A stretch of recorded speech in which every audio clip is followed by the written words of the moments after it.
传说中斯内德尽管个子矮小，但掌控中场，手段毒辣。他的武器是藏在袖子里的高压电棍。当罗本和范佩西打得不可开交的时候，斯内德往往会拿出电棍出来维持秩序，或者给新人一顿电疗。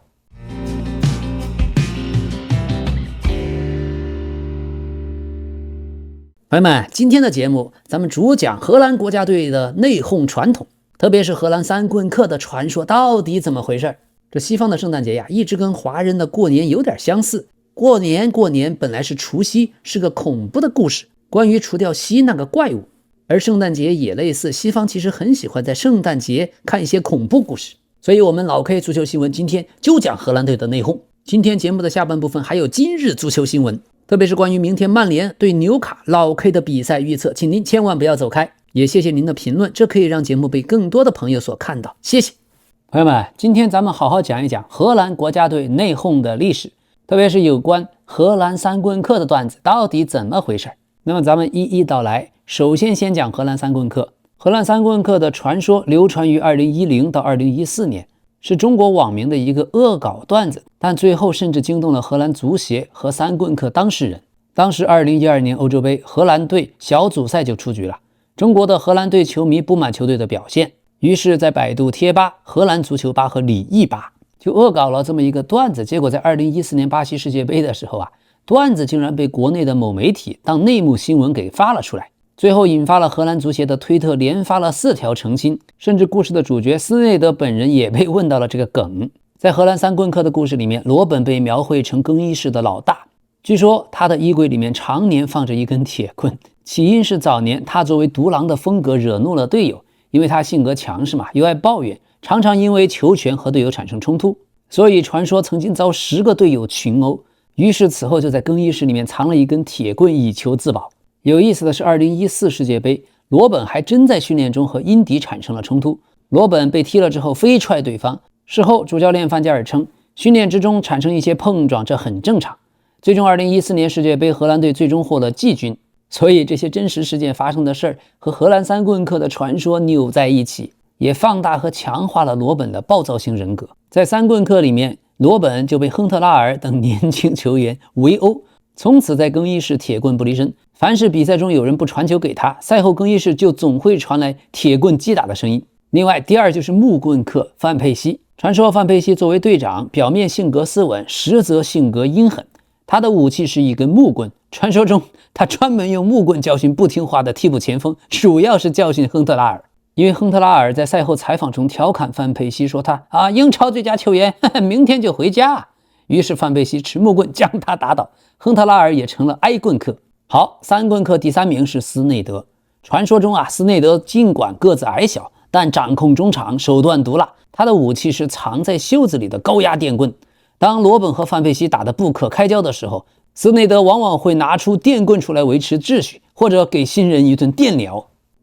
这个事儿也关联了当时皇马时期荷兰帮和西班牙帮确实存在矛盾。于是在传说故事当中最惨的角色就是亨特拉尔了，他总是那个想造反，但每次都被三顿客轮番毒打的人。最经典的段子结尾通常是更衣室角落里传来了亨特拉尔微弱的呻吟声。还有后来的逆袭篇段子升级之后有了亨特拉尔卧薪尝胆，手持双节棍和电棍复仇这是续集。好，这一段三棍客的故事完全是中国荷兰队球迷杜撰的，最后传回荷兰，荷兰媒体多半视他们为中国的网络幽默。不过尽管三棍客是假的，可荷兰队的内讧却是世界闻名，由来已久。那么荷兰队内讧的故事，咱们要先从1974年聊起。1974年那届世界杯在西德举办，当时德国还没有统一，这一届杯赛缺少了像英格兰、法国队、西班牙和匈牙利等传统强队。不过2支史上最强的德国队和荷兰队最后的演出足以将这些遗憾完全弥补。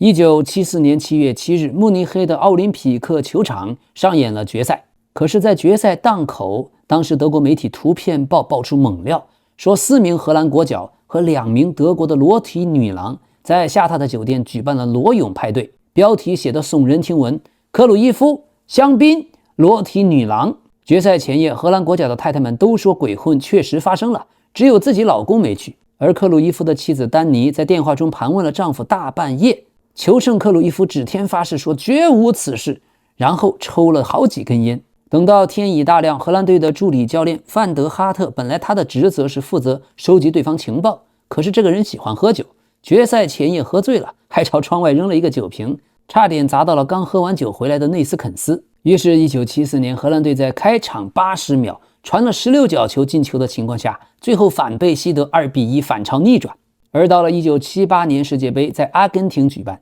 因为不满奖金分成和国家队过多的埃因霍温的球员，所以31岁的克鲁伊夫在这届世界杯开赛前突然宣布退出荷兰国家队。1978年5月8日，他举办了自己14年足球生涯的最后一场告别赛，把全部收入共50万马克全部捐给了荷兰的残疾人体育事业和阿姆斯特丹的儿童癌症医院。但对于荷兰足协恳求他参加阿根廷世界杯的游说，求胜克鲁伊夫只有一个字儿：斩钉截铁，不。最后1978年6月15日，在布宜诺斯艾利斯的纪念碑球场，这一次荷兰人体会到了什么叫做东道主的野蛮。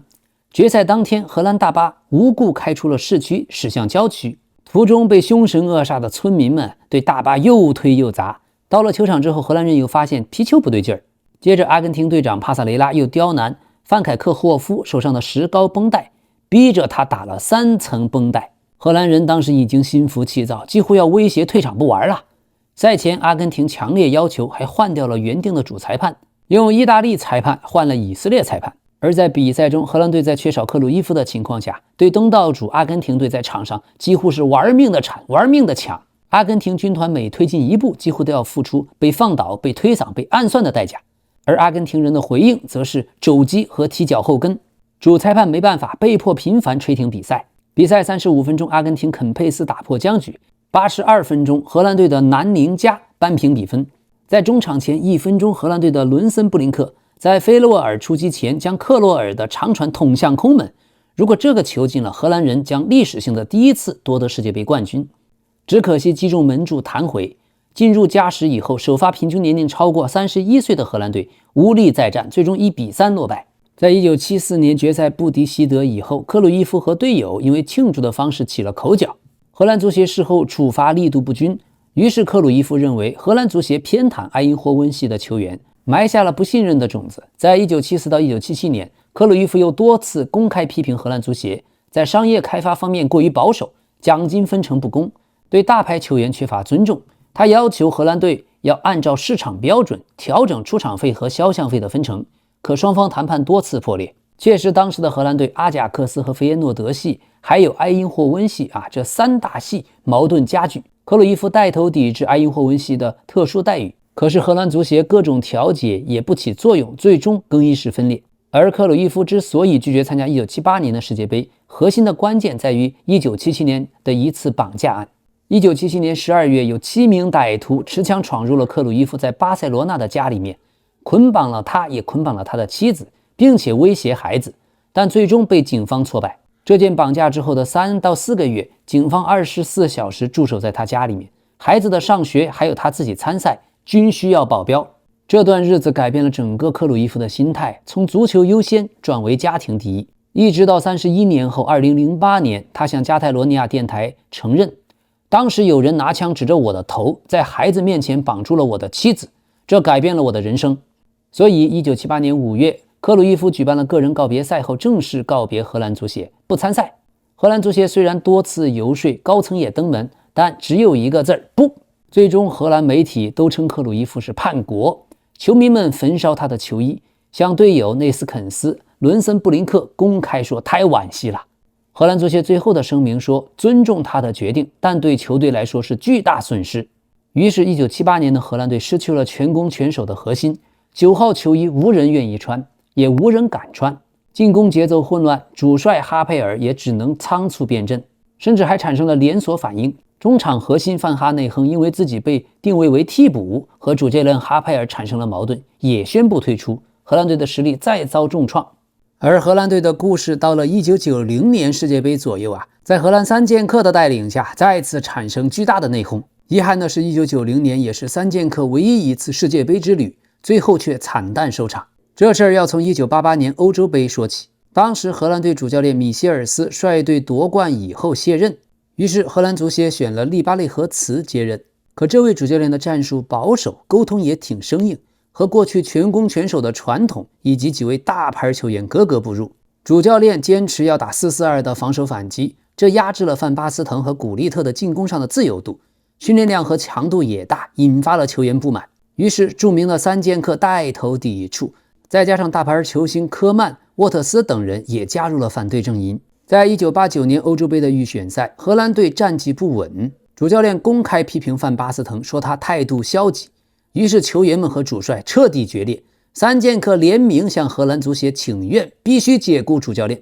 这时候没办法，荷兰足协技术总监米歇尔斯只能介入，劝说利布雷赫茨辞职，承诺让球员们投票选新的主教练。候选有3位：克鲁伊夫、阿德德莫斯和本哈克。结果不用想，克鲁伊夫肯定是绝对优势当选第一呀，因为获得了三剑客和范斯齐普的支持。但是因为克鲁伊夫过去和荷兰足协长期积怨1978年世界杯他不参赛，理念的冲突非常大。技术总监米歇尔斯也不认可他的性格，最终却任命了本哈克为主教练。要知道球员们投票的时候，本哈克票数最低，这让荷兰队的球员们认为被欺骗了，整个更衣室彻底炸锅。所以当时的荷兰电讯报报道说，是三剑客的范巴斯滕怒推了本哈克，古利特更是拿烟灰缸去砸他。但这些都最后被当事人否认，可是已经矛盾逐渐公开化，队内分成了2派，三剑客派和中立派。于是1990年的世界杯，荷兰队完全是灾难，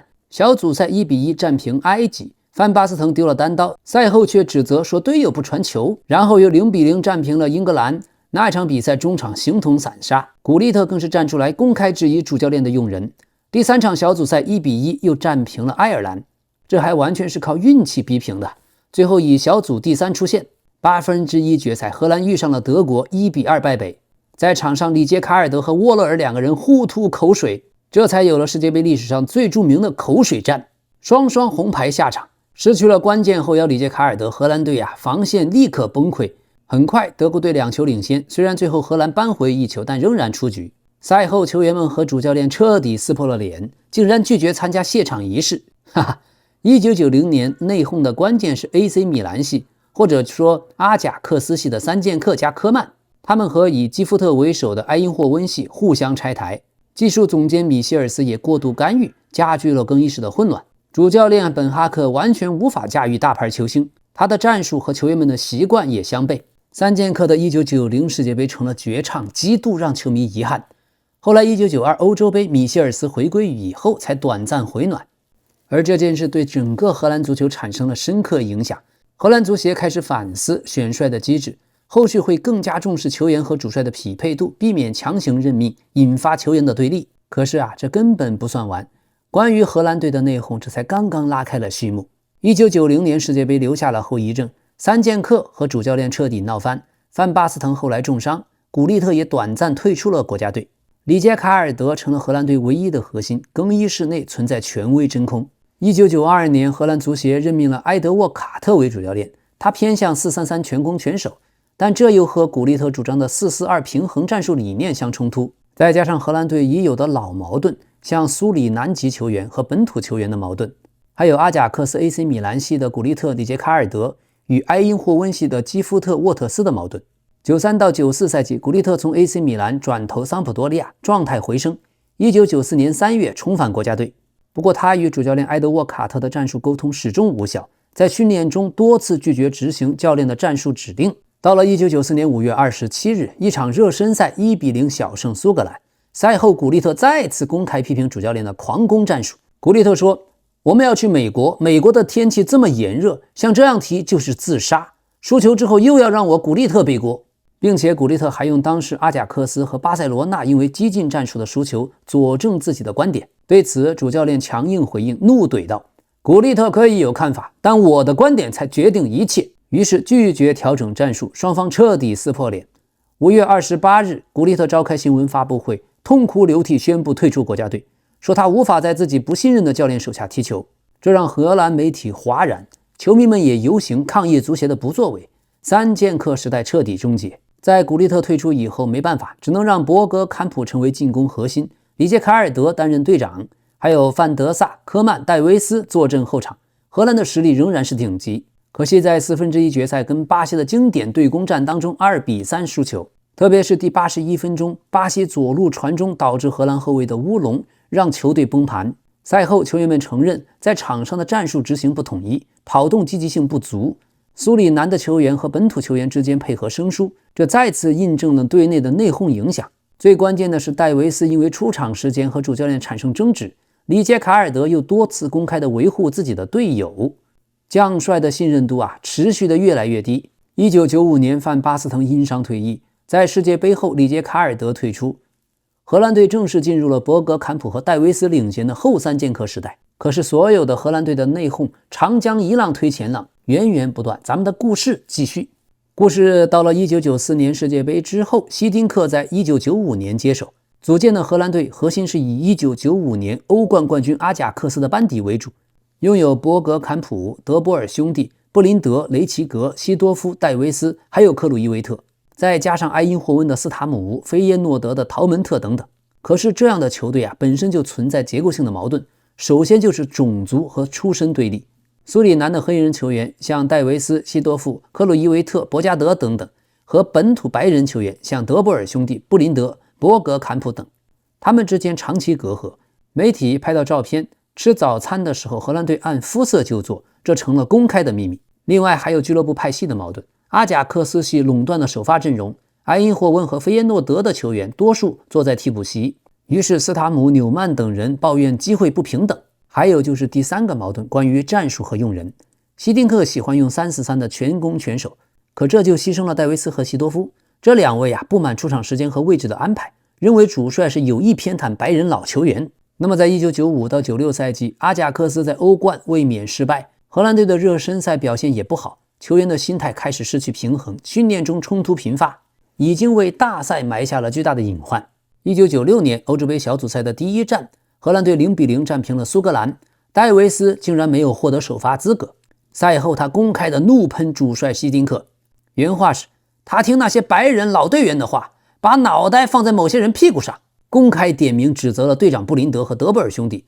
说自己被排挤，说这些白人逼他离队。第二场荷兰队2-0赢了瑞士，可是戴维斯替补出场以后仍然抱怨不断，希丁克要求他道歉，戴维斯仅仅口头认错，可坚持观点不变。于是在第二天6月15日，希丁克为了维护自己的权威，立刻将戴维斯遣送回国，声明为了团队的利益必须如此。这让荷兰媒体和球迷们一片哗然。苏里南的社区公开批评荷兰队存在种族歧视，内讧彻底公开化。故事到这里，外号野猪的戴维斯性格极为火爆，对荷兰队的种族不公零容忍。主教练希丁克想立威，却激化了矛盾。此时的荷兰足协没有介入调解，任由事态升级。于是到了6月18日，小组赛最后一轮，荷兰队1-4狂输给英格兰。这场经典的惨案，西多夫主罚点球却踢飞了。当时场上的德波尔等白人球员扭头看都不看，场面极为难堪。然后西多夫就被提前换下，和主教练希丁克立刻产生了争吵。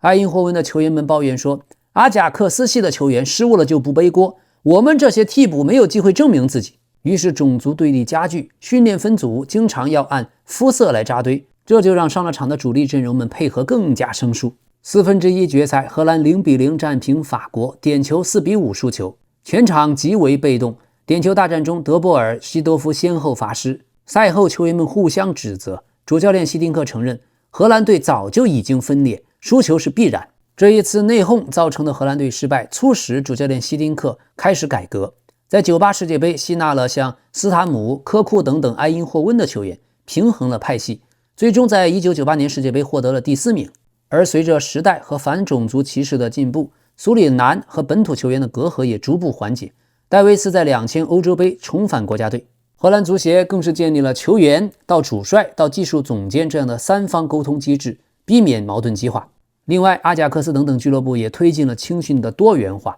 减少隐性的歧视。从此，荷兰足坛开始正视种族和派系的问题，媒体也不再炒作肤色对立，为后续的范尼、范佩西时代的相对稳定奠定了基础。可惜旧的矛盾没有了，新的矛盾又在源源不断产生，正可谓无内讧不荷兰。到了2004年欧洲杯，荷兰队再次内讧，核心是因为主教练埃德沃卡特和核心球员之间就战术、就用人和权力产生了冲突。02年世界杯，荷兰队史上首次无缘世界杯决赛圈。03年，埃德沃卡特2进攻执教，目标是想在2004的欧洲杯进行重建，以范尼、博格坎普、克鲁伊维特、奥维马斯、科库、戴维斯、斯塔姆和范德萨为核心，再加上斯内德、范德法特、罗本等新星的崛起，荷兰队纸面实力顶级。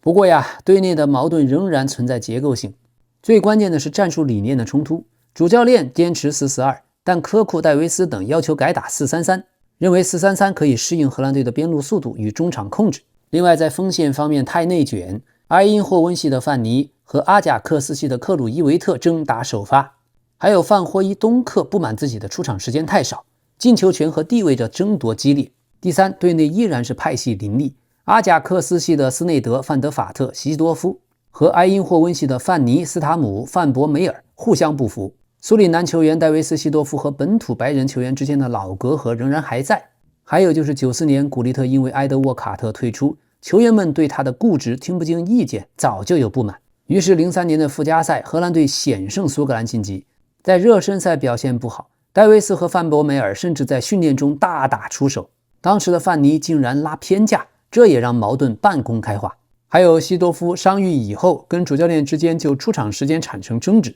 也埋下隐患。于是到了04年欧洲杯首战，荷兰队1-1战平德国。科库因为斯内德没有首发，和主教练争吵了45分钟，认为岑登不应该占据右前卫。果然，斯内德替补登场后扭转了整个局势。赛后他公开抱怨主教练听不进意见。还有就是戴维斯被提前换下之后怒批主教练，说许多事不对头，换人必须要讨论，并且主教练将1-1的丢球归咎于球员的精力不集中。斯塔姆立刻直接回怼，丢球是战术问题，中场太拥挤，导致防线无法压上。第一场比赛打完，将帅已经彻底撕破脸。好吧，第二场荷兰队就2-3输给了捷克。同样在换人方面出现了问题，当时罗本状态火爆，却在第58分钟被换下。赛后他公开称，换我下来，这让我震惊又失望，感觉我自己就成了牺牲品。全队上下都不解，认为这一次换人直接导致荷兰队被逆转。另外，埃德沃卡特仍然坚持只打4-4-2，拒绝球员们要改4-3-3的请求。于是科库等老将逼宫之后没办法，主教练只能在训练中试一试4-3-3。可到了大赛比赛仍然摇摆。此时的荷兰媒体也开始发酵，公开批评主教练没有领导能力，球迷又抗议，足协没有介入调解，这也让矛盾持续升级。最后一场小组赛，主教练被迫改为4-3-3，3-0脆胜拉脱维亚。范尼、罗本和奥维马斯的三叉戟发力，斯内德和戴维斯掌控中场，大胜出现。可是更衣室内信任并没有修复，球员们多是为自己而踢球。到了1/4决赛，0-0战平葡萄牙，点球5-6告负，场面上已经开始混乱。前锋范尼和克鲁伊维特机会很少，中场之间缺乏协同。点球大战中，范德法特和斯塔姆罚丢了。比赛后老传统，球员们又开始互撕，球员指责主教练临场指挥迟钝，主教练却反批球员们不执行自己的战术，彻底让矛盾公开化。这一场内讧的本质是荷兰队的天才太多，但却管理失控，再次证明荷兰队最大的敌人只是他们自己。2006年世界杯以后，主教练已经变成范巴斯滕，他开始推行年轻化和技术革新，核心以罗本、斯内德、范佩西和范德法特新四大才子为主。可是这样的改革导致他与老将范尼、西多夫、范博梅尔等矛盾加深。像范尼被巴斯滕弃用冷冻了整整1年。2008年，范尼凭借拿下了西甲金靴回归，可关系始终没有修复。西多夫更是因为04到06年被拒之门外，和范巴斯滕长期不和。队内的派系依然存在，阿贾克斯系是斯内德、范德法特和德容，埃因霍温系是范尼、斯塔姆，还有苏里南球员西多夫、巴贝尔。训练的分组以及更衣室的座位仍然是按俱乐部和肤色来划分。在战术方面，巴斯滕坚持要打4-2-3-1，可是范尼不满对自己回撤的要求，范佩西又不满自己替补的定位，中场范博梅尔抱怨自己的防守任务过重，球员们要求改为4-3-3，却被主教练拒绝。2008年5月，西多夫在荷兰队公布了30人名单以后，突然打电话告知巴斯滕，说自己要退出，直言只有一个原因，就是因为和你之间有恩怨。西多夫称自己32岁，本想最后一次参加欧洲杯，但没有办法和主帅共事，足协的调解也无效，内讧提前就暴露了。等到6月份的小组赛前，6月8日，范尼公开宣战。在采访中他说，我和巴斯滕只有共同的目标，除此之外我们没有任何关系。直指2006年自己被弃用的不公，这让全队震动。巴斯滕后来的回应说：“我们只专注比赛，不谈私人恩怨。”6月9日，在与意大利赛前的最后一练，范佩西因为久伤复出急于表现，回防的时候卡位踢伤了斯内德的脚踝，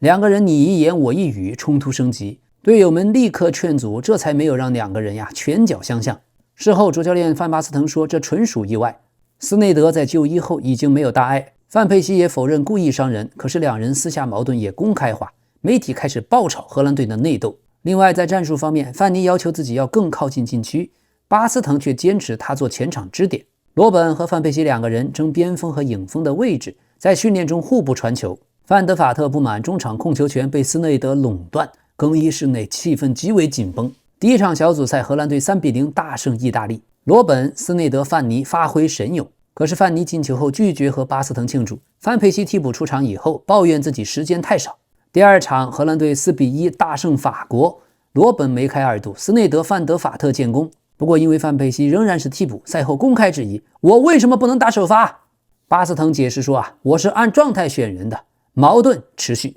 没办法，1/4决赛荷兰队加时1-3输给俄罗斯，巴斯滕坚持要打4-2-3-1，这让球员们不满。第67分钟范佩西才登场，这又让他不满。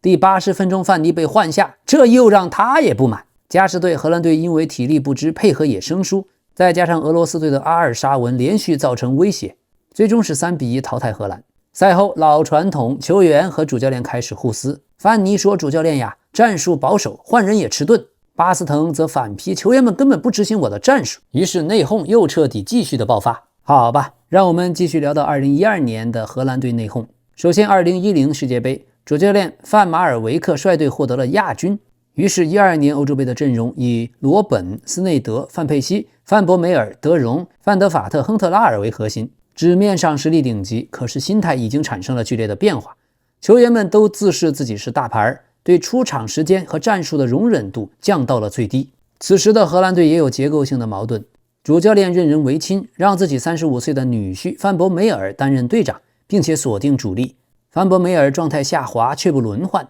这引发德容和范德法特的不满，而锋线上的内卷加剧。阿森纳的范佩西和亨特拉尔争首发，亨特拉尔在沙尔克04一个赛季打进了37个球，公开抱怨我自己连续2年当替补，我根本无法理解。而中场范德法特不满自己的替补定位，德容不满被优先换下，斯内德认为自己的中场缺乏创造力。再加上获得了世界杯亚军之后罗本和范佩西在场上频繁指挥队友，根本无视教练的指令。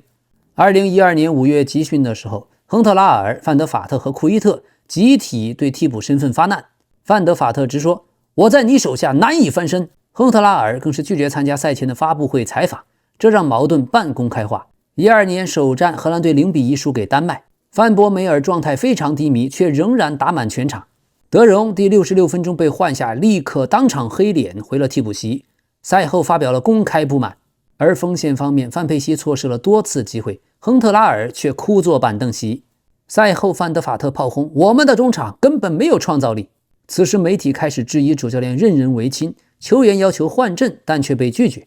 第二场荷兰队又1-2输给了德国队，在场上罗本、斯内德、范佩西互相指挥，当众争执，而主教练在中场休息的时候暴怒训斥球员，却仍然无法控场。第83分钟，主教练用库伊特换下了罗本，罗本怒而绕场离开，翻了广告牌坐在地上，拒绝和教练有任何交流。仅仅范博梅尔上前进行了安慰。第73分钟，范佩西进球，可难挽败局，全队已经没有了斗志。最后一战，荷兰队又1-2输给了葡萄牙。这时候主教练已经被迫变阵，终于让范德法特首发，想改打更具创造力的中场，可为时已晚，球队已经失去了凝聚力。防守方面扳盘，亨特拉尔替补进球，却仍然无力回天。赛后当然又是老传统，球员们集体批判教练，说他战术僵化，任人唯亲。主教练又再次反批，球员根本不执行我的战术，他们自以为是。内讧又彻底公开化。事情到了2014年巴西世界杯，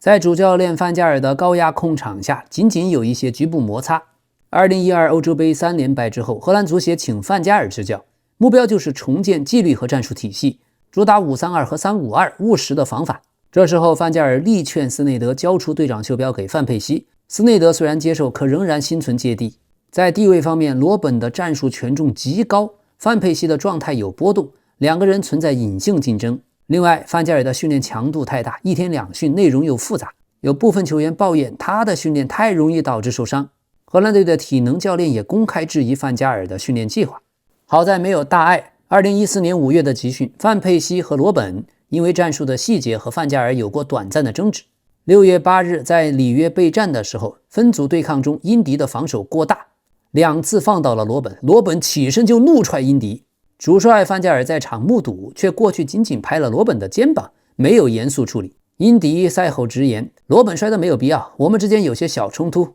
这句话暗讽罗本是假摔。不过好在范加尔和范佩西对外称，荷兰队气氛融洽，所以此时的冲突仅仅是年轻球员和核心球员的对抗。这种时候，主教练保护核心的态度很坚决，这也有部分球员有些不满。所以回顾荷兰队的内讧史呀，我们看到的不仅仅是一支球队的混乱和遗憾，更是充斥了天才和秩序之间永恒的博弈。荷兰队从来不缺少才华，却始终在如何让天才们共存在这样的课题上步履蹒跚。他们一次次倒在了自己的内讧之下，却又一次次在废墟上重建。荷兰队从来没有捧起大力神杯，但却用一次次跌宕起伏的征程，诠释了足球中最迷人的特质：天才的不可预测性，以及团队足球的永恒魅力。或许内讧就是荷兰队的宿命，因为他们是绿茵场上的理想主义者，他们总是用全攻全守的浪漫去征服世界。他们同样也是现实中的矛盾体，用内讧的阵痛书写自己的悲情。但也正是因为这一份不完美，让无冕之王荷兰队的称号超越了成绩的桎梏，成为了足球史上最动人的传奇故事之一。当天才们的个性被战术目标所收束的时候，当管理体制足够透明公正的时候，成衣军团的内讧才能收敛，才能爆发出撼动世界的力量。本质上，荷兰足球的全攻全守基因已经为内讧埋下了伏笔。这种强调个人创造力和进攻自由度的战术，既孕育了克鲁伊夫、古利特、罗本等等一代又一代的天才，但也放大了球员的个性的锋芒。当战术理念的分歧没有办法通过沟通化解，当首发位置的竞争掺杂了个人的恩怨，当球队成绩的压力又叠加了媒体的推波助澜，天才们的桀骜不驯便会从赛场上的灵光一现变成更衣室内的针锋相对。所以我们才能看到范佩西和亨特拉尔为了锋线的主力位置公开叫板，能够看到罗本因为一次换人怒摔球衣离场，还能看到戴维斯因为首发之争辱骂主教练。这些看起来似乎是意气用事的举动，实际上是天才对战术尊重的极致的追求，也是荷兰足球重个性轻纪律的文化的缩影。这一次节礼日英超联赛的安排是43年来首次在12月26日的节礼日当天只安排了曼联对纽卡斯尔这一场比赛，而现在这个决定已经引发了英格兰各俱乐部球迷中的愤怒和不解。因为过去这一个节礼日本该一边吃着圣诞火鸡，一边瘫坐在沙发上看球，但现在这种安排，前阿森纳主帅温格就表达了失落。温格说，这很令人难过，我曾经非常享受英国那种全国范围的节日足球氛围，球迷可能会把这视为一种背叛。而前西汉姆联热刺的主教练雷德克纳普更是直言不讳说，我完全无法理解这怎么可能发生。另外，诺丁汉森林球迷组织的创始人更是怒不可遏地说道，英超如今的优先级已经完全扭曲了，令人悲哀。他们关心的已经不再是走进球场的球迷，而是全球购买电视转播权的企业，这就是生意，赤裸裸的贪婪的生意。但其实这一次节礼日的赛程如此清淡，英超联赛官方倒是为这一决定辩护道，由于欧战赛事的增加，赛程负担日益加重，同时必须迫切地延长顶级球员的休息时间。出于对俱乐部们的承诺，我们在节日期间采取了特殊的安排，以确保比赛之间有更长的休息时间。好在英格兰的其他级别联赛仍然坚持传统。英冠方面，伯明翰将对阵德比郡，米尔沃尔将对阵伊普斯维奇，还有第3、第4和第5的球队都安排了完整赛程。那么关于明天的比赛，曼联对纽卡，老 K 其实鲜明的支持曼联，主要的原因就一个，纽卡的伤病情况更严重，希望这一次不要再猜错了。好，今天的重要新闻，像主教练格拉斯纳已经决定不和水晶宫续约，他现在是欧洲最受尊敬的教练之一。过去1年在水晶宫做出了令人难以置信的工作，赢了2座奖杯。2026年，格拉斯纳也是最值得关注的人物。接下来的几个月，欧洲的几家顶级俱乐部但凡要换帅，格拉斯纳的名字就会出现。他曾经带领法兰克福赢得欧联杯，然后又在水晶宫赢得足总杯，同时还拿到了社区盾冠军，已经成为水晶宫球队历史的最佳教练。就不知道明年到底是哪家英超豪门，或者是皇马吗？哈哈，未来的几个月，教练之间的工作会产生多米诺骨牌效应，但这种事儿通常发生在夏季转会窗前后。大家不要着急，老 K 足球新闻将继续跟踪报道。好嘞，节礼日啊，更有好消息。AC 米兰的美国球星、美国队长普里西奇正在和好莱坞的女演员斯维尼谈恋爱。斯维尼绰号悉尼妹，她既是演员，同时也是制片人。像《亢奋》和《白莲花度假村》这2部美剧，悉尼妹的表现都非常棒。老 K 自己非常喜欢《白莲花度假村》这部美剧，值得推荐。今天曼城的前锋哈兰德也发布了一张节日照片，在画面中搂着自己交往多年的女友伊莎贝尔。伊莎贝尔身着酒红色的长裙，周围还点燃着蜡烛，摆放着红色花束。这2位过去一直是青梅竹马，女孩也曾经是足球运动员。另外一边，皇马维尼修斯的女友弗吉尼亚也在社交媒体分享了自己和维尼修斯过圣诞的合照。哈哈，总之圣诞节节礼日，大家开心快乐圆满幸福就足够了。朋友们，咱们明天曼联赛后再相见。谢谢您的点赞支持，也祝每个朋友幸福。